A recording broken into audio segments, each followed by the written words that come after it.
When it comes to installing W-beam guardrails, especially around those tricky curves on corner roads, the challenges are no joke. Imagine working with long, heavy, and incredibly tough metal beams that, by design, are meant to bounce back when hit. Now, you have to control and install that. It's not like installing a straight section where everything lines up easily. On a curve, the guardrails need to bend and fit perfectly to the shape of the road. And guess what? There's no fancy machinery to do this bending for them. In many cases, workers have to use their bare hands to bend the beams into place.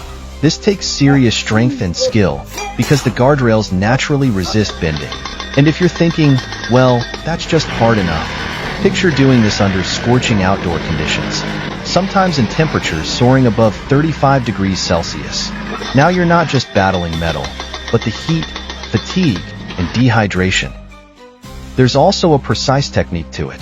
The guardrails need to be bent carefully and evenly so that they fit the curve of the road without losing their integrity. If they aren't installed just right, they won't do their job of protecting vehicles in case of an accident.